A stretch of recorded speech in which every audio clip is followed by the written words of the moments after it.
The Loch Ness Monster by Helen Lester. In faraway Scotland, there was a famous lake called Loch Ness, and legend had it that deep in this lake lived a monster. No one had ever seen it. But guess what? The legend was false.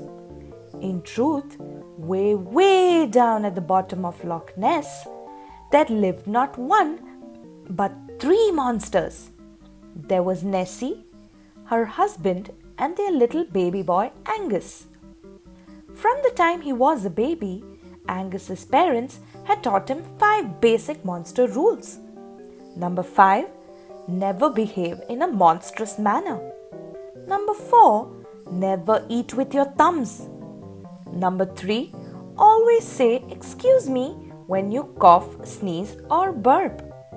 Number 2, always pick up after yourself.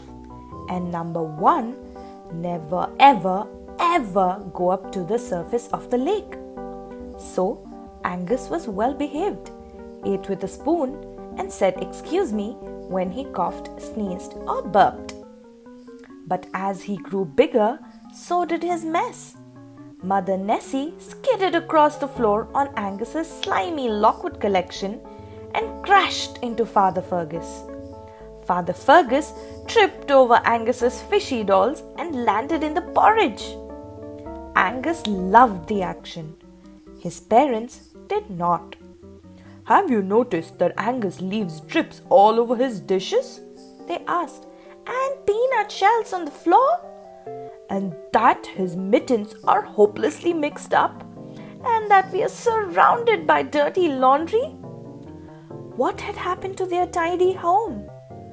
Angus had happened. It was time to enforce basic monster rule number 2. Always pick up after yourself.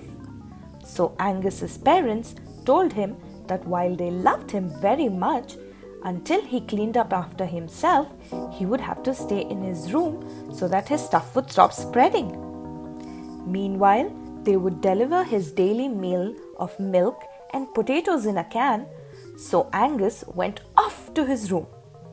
In the days that followed, he didn't feel lonesome. Every day, he would play with his toys, tossing each one on the floor when he had finished. When the floor was full, Angus tossed his used items onto the bed, and a miraculously messy mountain began to grow. Books and toys, rock collection, slimy lockweed, ew! Fishy dolls, potato cans, and mittens too. Dirty laundry peanuts, spoon and the drippy cup. Messy mountain moving higher, up and up. At night, as was his habit, Angus would check to be sure that there were no monsters under his bed. Then he would strap on his mountain gear and make the long climb to his lumpy sleeping perch. Each night, this climb took a little longer.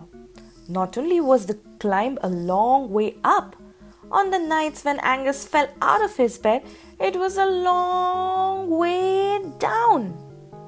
Now, Angus was beginning to miss his parents. He was uncomfortable on his lumpy bed and dreadfully hot as he neared the sun on the surface of the lake. Surface of the lake? Angus had forgotten the basic monster rule number 1. Never ever go up to the surface of the lake. But here was Angus, rising. Meanwhile, 3 friends gathered on the shores of Loch Ness. A duck, a goat, and a Highland cow looked out over the water as they had every morning for years, waiting patiently for the Loch Ness monster to appear. And at last, on this particular morning, they saw a small ripple way out on the lake. Could it possibly be?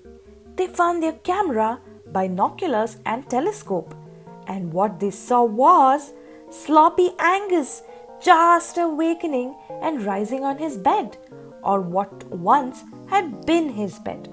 "What a mess!" exclaimed the 3 observers. The trio sadly shook their heads. It's not the Loch Ness monster, it's the Loch Mess monster. And what did Angus see on the shore? What he saw made him feel absolutely sick. Monstrous land monsters. The little one had enormous feet that could possibly stomp you flat in a second. The middle one had a hairy chin, fierce horns on its head, and big googly eyes. And the big one must have been at least 500 feet tall, with a long green snout. And it made the most horrible sound. Moo, moo, moo. Time to move. Suddenly, Sloppy Angus wanted to clean up. He gathered up as much stuff as his arms could hold and climbed down, down, down to the bottom of his mountain. Let's see. Slimy lockweed in the fish tank, dirty laundry in the basket, peanut shells in the bin, books and toys on the shelf.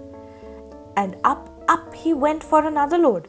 Up and down, load after load, until at last all of his stuff had found a place. Messy Mountain is no more. Angus had cleaned it up. Angus was thrilled to see his parents. As he passed them, he called cheerfully, "I'm off to wash my dishes and recycle my potato cans."